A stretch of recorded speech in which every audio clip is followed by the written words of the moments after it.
ہاں 2-3 حلقے ایسے ہیں جہاں پہ ہمارے مضبوط کینڈیڈیٹ نہیں تھے، تو وہاں پہ ہم غور کر رہے ہیں، ان میں کوئی انتظام کریں گے۔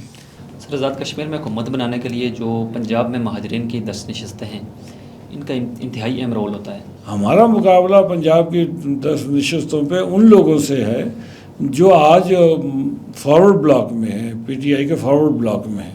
سر، مسلم لیگ نون اس وقت آزاد کشمیر میں حکومت میں ہے یا اپوزیشن میں؟ کچھ سمجھ نہیں آ رہی سر کوئی۔ جی میں کہتا ہوں 4 حلقوں میں حکومت میں ہے، 29 حلقوں میں اپوزیشن میں ہے۔ آپ کا مسئلے کو آسان کر دیا میں نے۔ اب بہار کے الیکشن میں اگر وہ اسی طرح جاتا ہے تو شاید اس کو بہت زیادہ نقصان اٹھانا پڑے، اس لیے کہ ہندوستان کے لوگوں کو سمجھ آ گئی کہ پاکستان نے ان کی پھینٹی لگائی ہے۔ اور آرمی چیف نے جب انہوں نے کمانڈ سنبھالی تو پہلا دورہ انہوں نے ایل او سی پہ کیا، اور وہاں جا کے یقین دہانی کرائی کہ جی ہم کشمیر کو نہیں بھولیں گے، ہم کشمیر کے ساتھ ہیں، کشمیری لوگوں کے ساتھ ہیں۔ بلکہ ایک انٹرویو میں تو کہا کہ 3 جنگیں ہو چکی، 10 جنگیں لڑنی پڑے ہم لڑیں گے، لیکن کشمیر کو نہیں بھولیں گے۔ تو یہ ایک حوصلہ مند بات ہے، میں سمجھتا ہوں یہ بہت اہم ٹرننگ پوائنٹ ہے پاکستان کی پالیسی میں۔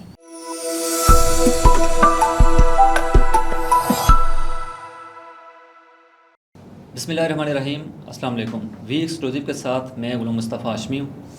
میرے ساتھ موجود ہیں آج مسلم لیگ نون آزاد کشمیر کے صدر جناب شاہ غلام قادر صاحب۔ ان سے آج بات کریں گے آزاد کشمیر کی جو سیاسی صورتحال ہے اس پر، اس کے علاوہ جو حالیہ پاک بھارت جنگ ہوئی ہے اس کے بعد کی جو صورتحال ہے، ان سے جانیں گے کہ کیا جو مودی سرکار ہے پھر کوئی غلطی کر سکتی ہے۔ سر بہت بہت شکریہ۔ یہ بتائیں کہ الیکشن کو آزاد کشمیر میں 1 سال سے زیادہ کا عرصہ باقی ہے، لیکن گیما گیمی کا آغاز ہو چکا ہے۔ تنویر الیاس صاحب نے پاکستان پیپلز پارٹی میں شمولیت اختیار کر کے اس کا آغاز بھی کر دیا ہے۔ مسلم لیگ نون کی کیا اسٹریٹجی ہے؟ الیکشن میں جانے کے لیے تیار ہے؟ جی 1 سال رہ گیا، اگلے سال جولائی میں الیکشن ہے، اور مسلم لیگ نون کی جو ہم نے 2021 کا الیکشن ہے، 2021 کے الیکشن کے بعد ہم نے نئے سرے سے تنظیم سازی کی، جس تنظیم سازی کے نتیجے میں مجھے صدر بنایا گیا۔ ہم نے ہر یونین کونسل میں، ہر وارڈ میں، ہر ٹاؤن کمیٹی میں، ہر حلقے میں، ہر ضلع میں، مرکز تک ہم نے تنظیم سازی کی۔ میرا تو دعویٰ یہ ہے کہ آزاد کشمیر کی واحد سیاسی جماعت ہے جس کی گراس روٹ لیول پہ تنظیم سازی ہوئی ہے، اور اس کا مظاہرہ ہم نے بہت جگہوں پہ کیا ہے اس تنظیم سازی کا۔ تو ہماری تیاری تو مکمل ہے، ہم تو انتظار میں ہیں کہ جب بگل بجے اور ہم دوڑ پڑیں۔ اور دوسری بات یہ ہے کہ جہاں تک آپ نے سردار تنویر الیاس صاحب کی بات کی، تو ان کے پاس وہیں جانا چاہیے تھا ان کو جہاں وہ پہنچے ہیں، تو ہم اس سے زیادہ ان کے بارے میں کیا کہوں۔ سر، آپ نے کہا کہ وہیں جانا چاہیے تھا جہاں پر وہ گئے، وہ مسلم لیگ نون میں بھی آنا چاہتے ہیں، ایسے بھی خبریں ہیں، لیکن اس میں رکاوٹ کون بنا ہے؟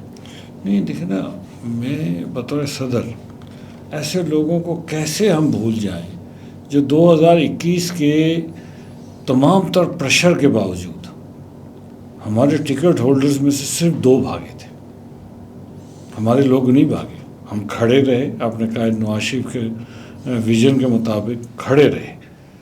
شہباز شریف صاحب سے مشاورت کی، مریم نواز صاحبہ سے مشاورت کی، ہمارے کارکن اور ہمارے امیدوار کھڑے رہے۔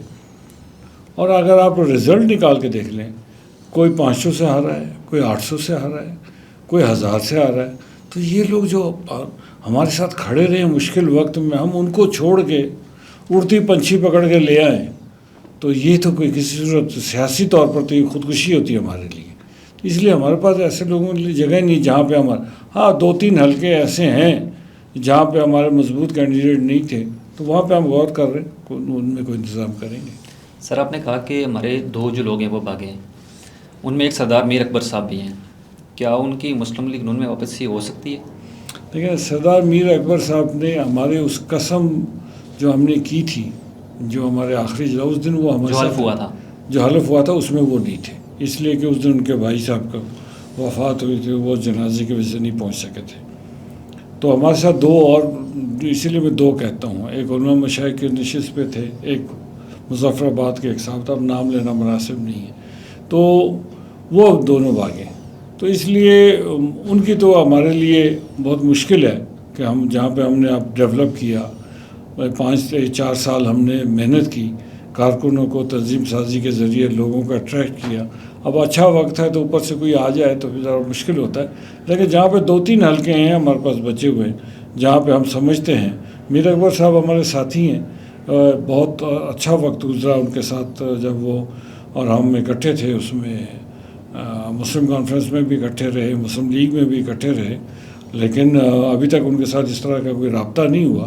جب وقت آئے گا تو دیکھ لیں گے، ضرورت پڑی تو ان سے بات کر لیں گے. سر، آزاد کشمیر میں حکومت بنانے کے لیے جو پنجاب میں مہاجرین کی 10 نشستیں ہیں، ان کا انتہائی اہم رول ہوتا ہے. رانا ثناء اللہ نے کچھ روز قبل ایک اجلاس میں، اس کے بعد پریس کانفرنس ہوئی، انہوں نے کہا جی کہ یہ 10 نشستیں ہم جیتیں گے. پیپلز پارٹی نے اس پر احتجاج بھی کیا کہ یہ پری پول ڈگنگ کے زمرے میں آتا ہے. کیا کہیں گے اس پر؟ پیپلز پارٹی والوں کی بات پہ میں بڑا حیران ہوا. میری صدارت میں وہ اجلاس تھا جہاں انہوں نے گفتگو کی رانا ثناء. بات یہ ہے کہ وہ ہے نا ایک مقولہ ہے کہ پرائی شادی میں عبداللہ دیوانہ. تو پیپلز پارٹی پرائی شادی میں دیوانہ ہو کے پھر رہی ہے. ان کا لینا تو نہیں کچھ نہیں. ان کے پاس پنجاب میں 10 نشستوں پہ مجھے بتا دیں کہ سیالکوٹ میں ان کا کون امیدوار ہے. پچھلے الیکشن میں جو ہے وہ 500 ووٹ نہیں لے سکا. اسی طرح نارووال میں کون سا امیدوار ہے، لاہور میں کون سا امیدوار ہے، اپنا کیا کہتے ہیں گوجرانوالہ میں کون سا امیدوار ہے، پنڈی میں کون سا امیدوار ہے، اٹک میں کون سا. ان کے پاس امیدوار ہی نہیں ہے. وہ ایسے ہی دیکھیں. رانا ثناء اللہ صاحب نے کہا کہ بھائی آپ مجھے کہا اور ہماری پارٹی کو کہا کہ آزاد کشمیر والے آپ اپنے ٹکٹ کا فیصلہ کریں اور ہمیں بتائیں تاکہ ہم اپنے M N As M P As کے ساتھ بیٹھیں، ان کو ڈیوٹیاں لگائیں کہ بھائی آپ ان کے ساتھ تعاون کریے. پولیٹیکل پارٹی تو ایک فیملی ہوتی ہے، ایک دوسرے کے ساتھ تعاون کرتے ہیں اور وہ تعاون کریں گے. وہ تو یہ پہلے بھی ہوتا آیا ہے. ہمارا مقابلہ پنجاب کی 10 نشستوں پہ ان لوگوں سے ہے جو آج فارورڈ بلاک میں ہے، پی ٹی آئی کے فارورڈ بلاک میں ہے. ان کے ساتھ مقابلہ. ہمارا مقابلہ پیپلز پارٹی کے ساتھ تو ہے نہیں. ان کے پاس تو آزاد کشمیر میں بھی پورے کینڈیڈیٹ نہیں ہیں ابھی تک. تو وہ کیا ہمارے ساتھ مقابلے کی بات کر رہے ہیں. وہ تو ایسے دیکھیں نا، جب آصف علی زرداری صاحب صدر، بہت احترام ہے، میں ذاتی طور پر ان کا بڑا احترام کرتا ہوں، لیکن آصف علی زرداری صاحب جب انوالو ہوتے ہیں، میٹنگیں کرتے ہیں، کھانا کھلاتے ہیں پریزیڈنٹ ہاؤس میں، جب گورنر پنجاب جو 4تھے نمبر پہ رہا الیکشن میں نیشنل اسمبلی کے، وہ عباس پور میں جا کے پیپلز پارٹی میں شمولیت کرواتا ہے، ان کے گلے میں پیپلز پارٹی کا جھنڈا ڈالتا ہے. اسی طرح کے پی کا گورنر، ہم نے تو کوئی اعتراض نہیں کیا، اس لیے ہمیں پتہ ہے کہ ان کا امپیکٹ ہی کوئی نہیں ہے، وہ کچھ حیثیت ہی نہیں رکھتے. لیکن ہمارے پہلے وزیر گئے، یہ جب ہندوستان پاکستان کا جنگ ہوئی اس کے بعد، تو رانا ثناء اللہ صاحب گئے تو 3 پیپلز پارٹی کے وزراء نے جناب جی ادھر مداخلت ہو گئی. بھائی کیا مداخلت ہوگی؟ کوئی ان سے پوچھا کہ کیا ہوئی؟ نہیں ہوئی تو کوئی نہیں ہے، لیکن آئے کیوں؟ اب اسی طرح وہ ایک زمانے میں ہوتا تھا نا، پرانی ضرب المثل کے آٹا گننے ہلدی کیوں ہیں. ساس کہتے تھے جس بہو سے، تو ان کا پرابلم یہ ہے کہ آٹا گننے ہلدی کیوں ہیں. تو وہ ان کو نہ روٹی پکانی آ رہی ہے، یہ پرائی شادی میں دیوانہ ہو کے پھر رہے. بھائی آپ اپنا کینڈیڈیٹ تیار کریں، آپ کے پاس ہے تو لڑائیں ان کو. جب آپ لڑائیں گے، پچھلے 91-90 سے لے کے آج تک ریکارڈ اٹھا کر دیکھ لیں، پیپلز پارٹی جو ہے ہمیشہ شکست کھا گئی ہے پنجاب میں. تو اس لیے ان کا کوئی لینا دینا نہیں ہے. تو ایسے ہی بس شوقیہ فنکاری ہے ان کی.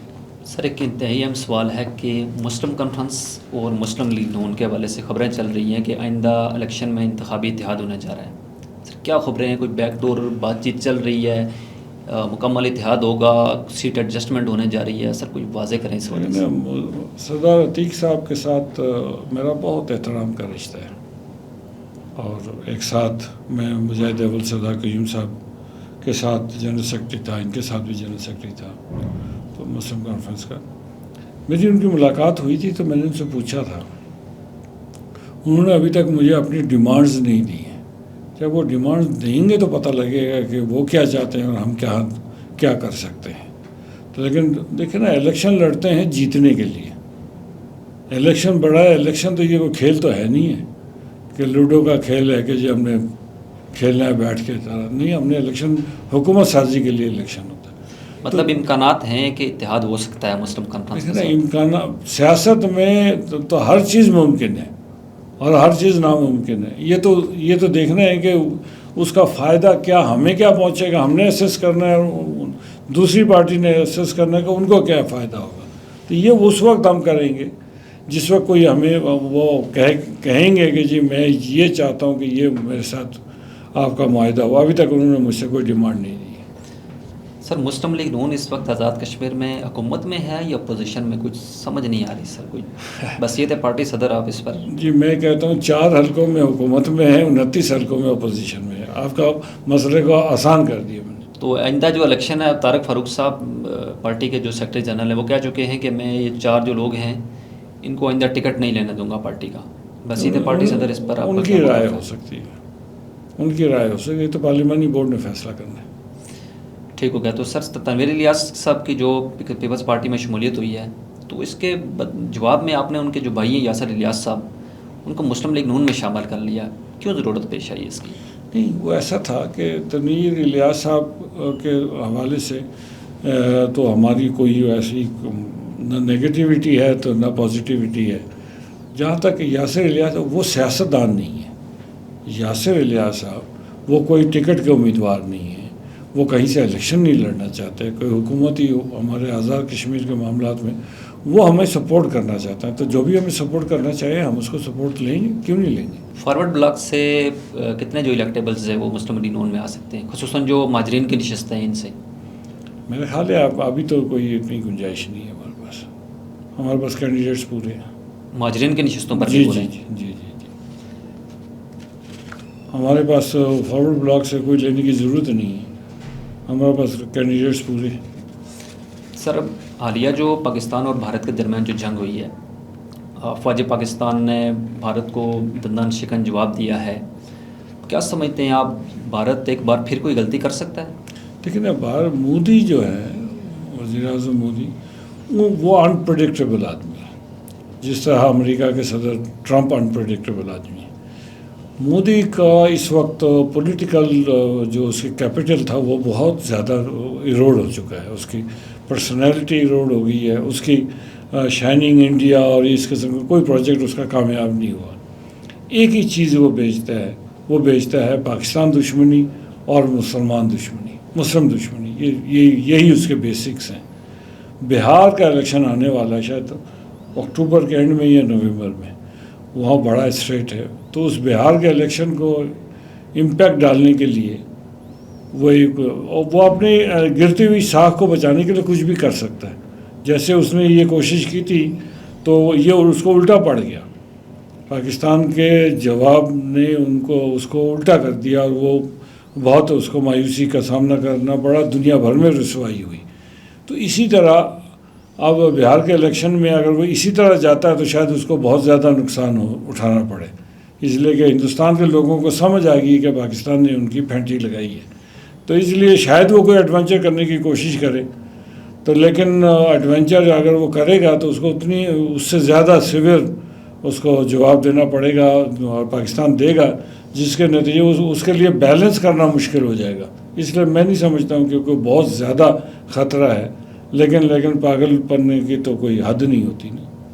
آپ وزیر اعظم شہباز شریف اور فیلڈ مارشل عاصم منیر کی کشمیر پالیسی سے مطمئن ہیں؟ جی بالکل مطمئن ہوں. دیکھیں جو 2019 میں ہوا 5 اگست 2019 کو، اس کے بعد عمران خان صاحب وزیر اعظم تھے، جنرل باجوہ صاحب تھے چیف آف آرمی اسٹاف. تو اس وقت کی پالیسی آپ دیکھیں کیا ہوا. سیرینا ہوٹل کے باہر ایک گھڑیال لگ گیا، مظفر آباد سیکریٹریٹ کے باہر ایک گھڑیال لگ گیا.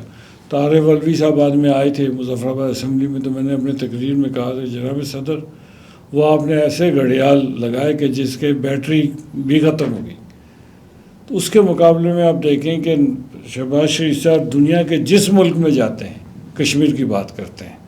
اور آرمی چیف نے جب انہوں نے کمانڈ سنبھالی تو پہلا دورہ انہوں نے LOC پہ کیا اور وہاں جا کے یقین دہانی کرائی کہ جی ہم کشمیر کو نہیں بھولیں گے، ہم کشمیر کے ساتھ ہیں، کشمیری لوگوں کے ساتھ ہیں، بلکہ ایک انٹرویو میں نے کہا کہ 3 جنگیں ہو چکی، 10 جنگیں لڑنی پڑے ہم لڑیں گے لیکن کشمیر کو نہیں بھولیں گے. تو یہ ایک حوصلہ مند بات ہے. میں سمجھتا ہوں یہ بہت اہم ٹرننگ پوائنٹ ہے پاکستان کی پالیسی میں. آپ نے سر ذکر کیا عمران خان صاحب کا. 5 اگست جو جس روز انڈیا نے کشمیر کا اسٹیٹس جو ہے وہ ختم کیا، اسی روز عمران خان صاحب نے ابھی 5 اگست کو جو ہے وہ تحریک کی کال دی ہوئی ہے. اس پر کوئی آپ ان کو اپیل کرنا چاہیں گے کہ وہ اس کسی اور تاریخ کو رکھ لیں، آگے کر لیں، پیچھے کر لیں؟ دیکھیں نا، وہ تو سیاہ دن ہے، وہ سیاہ دن ہے 5 اگست کشمیریوں کے لیے اور پاکستانی عوام کے لیے بھی کہ ہندوستان نے اس دن غاصبانہ قبضہ کیا، آئینی قبضہ کیا. پہلے تو وہ غیر آئینی کیا تھا، ہندوستان کے آئین میں جو وعدے وعید کیے تھے کشمیریوں کے، تو اس سے بھی وہ بھاگ گئے. تو اب یہ ان کی تحریک چلنی نہیں ہے تو کیا ان کے لیے نکلے گا کون؟ پہلے مجھے لگتا ہے 5 اگست سے پہلے وہ اس سے وڈرا ہو جائیں گے. لیکن اس دن کی اہمیت کے اعتبار سے تو اس دن اگر آپ کیا سمجھتے ہونا چاہیے، یہ تحریک چلنی چاہیے اس روز، اس کا آغاز ہونا چاہیے؟ دیکھیں نا، تحریک وہ چلائے اور اس کو وہ تحریک چلانی ہے جو کامیابی کی طرف لے جائے. تو مجھے ان کو تحریک چلانے کی منطق ہی سمجھ نہیں آتی وہ کیوں کر رہے ہیں. تو یہ تحریک وہ چلا بھی لیں تو جب 100 آدمی نہیں نکلیں گے تو اس تحریک کا کیا فائدہ ہوگا؟ اپنی بےزتی اور کروائیں گے اور اپنے لیے اگر آسانیاں کوئی پیدا ہو سکتی تھی اس کے راستے میں خود ہی رکاوٹ بنیں گے. تو میں نہیں سمجھتا کہ اس کی ضرورت ہے کوئی. سر مرکز میں آپ کی حکومت ہے تو عام طور پر یہ سمجھا جاتا ہے کہ جس کی مرکز میں حکومت ہوگی، آزاد کشمیر اور گلگت بلتستان کے حوالے سے یہ کہا جاتا ہے کہ وہاں اسی پارٹی کی حکومت بنتی ہے. تو ماشاءاللہ یہاں شہباز شریف صاحب وزیر اعظم ہیں. آپ خود کو کتنا دور سمجھتے ہیں کرسی سے، وزارت عظمیٰ کی کرسی سے؟ دیکھیں نا، وزیر اعظم بننا نہ بننا یہ تو اللہ کے اختیار میں تو اس بارے میں کیا کہہ سکتا ہوں. لیکن ایک بات میں آپ کو گزارش کر دوں کہ آزاد کشمیر میں لوگوں کے ووٹ کے بغیر الیکشن والے دن کوئی دھاندلی نہیں ہوتی، الیکشن سے پہلے ہوتی ہے. پری پول ریگنگ ہوتی ہے جس میں ادھر سے ادھر کر دیا جاتا ہے لوگوں کو. اس بار شاید وہ گنجائش بھی نہیں ہے، اس لیے کہ ہمارے پاس گنجائش ہی نہیں ہے. ہم نے پری پول ریگنگ تو تب کریں کہ ہم لوگوں کو لا کے مسلم لیگ میں شامل کر دیں. ہمارے پاس وہ گنجائش نہیں، ہمارے کینڈیڈیٹ ہی اتنے ہیں اور اسٹرانگ کینڈیڈیٹ ہیں. اس لیے اس دفعہ جو ہے مجھے لگتا ہے کہ، اور میں تو کوشش کروں گا اور کہ اس دفعہ بھی 2016 کی طرح آرمی کے زیر نگرانی جو ہے آزاد کشمیر میں انتخابات ہوں، پرامن انتخابات ہوں، تاکہ اس کے نتیجے پہ کوئی انگلی بھی نہ اٹھا سکے. مرکز سے کون لیڈ کرے گا آزاد کشمیر کے انتخابات میں؟ جو دیکھیں نا، مرکز سے لیڈ تو میں تو چاہوں گا کہ نواز شریف صاحب خود کریں. میرے قائد جو ہیں وہ خود صدر بھی ہیں اور وہ پارٹی صدر بھی ہیں، وہ خود لیڈ کریں. اور ان کے 2-3 جلسے اگر ہم ان کو لے گئے اور تو آزاد کشمیر میں سویپ کریں گے. آج آزاد کشمیر میں نواز شریف کے انتظار میں ہیں لوگ، اور لوگ ان کو پھر جو ہمارے وزیر اعظم صاحب نے 3 دانش اسکول دیے ہیں، ایک دانش اسکول 5 ارب روپے اس پہ خرچہ ہے. تو شہباز شریف صاحب کے لیے بہت بڑی گڈ ول ہے. میں ابھی انشاءاللہ تعالی جو نیلم میں بنے گا، اور پہلے 2 دفعہ بھاگ جانے کی کوشش کی تو موسم کی خرابی کی وجہ سے نہیں پہنچ سکے. تو ہم کوشش کر رہے ہیں کہ اگلے مہینے کے اینڈ میں یا ترتیب دے کے نیلم میں جو ہے ان کا ایک ہم بھرپور ان کو استقبال بھی کر رہے ہیں اور دانش اسکول کا افتتاح کر رہے ہیں. تو ان کا امپیکٹ ہوتا ہے. لیکن جو کام کرتا ہے لوگ اس کے ساتھ ہوتے ہیں. جو گھر میں کام ہی نہ کرے، علاقے میں کام ہی نہ کرے، تو اس کا کیا امپیکٹ ہوگا؟ مریم نواز صاحبہ بھی آئیں گی انشاءاللہ، ساری ٹیم انشاءاللہ تعالی نواز شریف کی قیادت میں آئیں گی. آپ نے سر بات کی ہے دانش اسکول کی. آپ پارٹی صدر تھے، ایک اسکول آپ اپنے حلقے میں لے گئے نیلم. طارق فاروق صاحب سیکرٹری جنرل، ایک وہ اپنے حلقے میں لے گئے. مشتاق مناز صاحب سینئر نائب صدر تھے، اپنے حلقے میں لے گئے وہ بھی. دیکھیں، اگر آپ ایک جو ہے توجہ وہ ہے جو آپ نے بیان کی، میری توجہ اس سے بالکل مختلف ہے. میری توجہ یہ ہے کہ آزاد کشمیر میں سب سے پسماندہ علاقہ جو ہے وہ وادی نیلم ہے.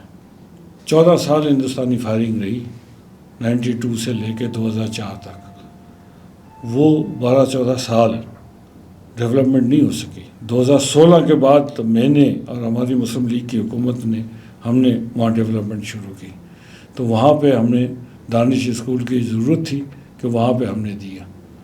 مظفر آباد میں ہمارے پاس یونیورسٹیز ہیں، مظفر آباد میں میڈیکل کالج ہیں، تو جہاں یونیورسٹیز میڈیکل کالجز ہیں وہاں پہ ایک اور ہم نے دینے کی ضرورت نہیں تھی. ابھی جب اس کے بعد کہیں اور ضرورت ہوگی تو ہم ابھی باغ تو ڈسٹرکٹ ہیڈ کوارٹر ہے, بھیمر بھی ڈسٹرکٹ ہیڈ کوارٹر ہے.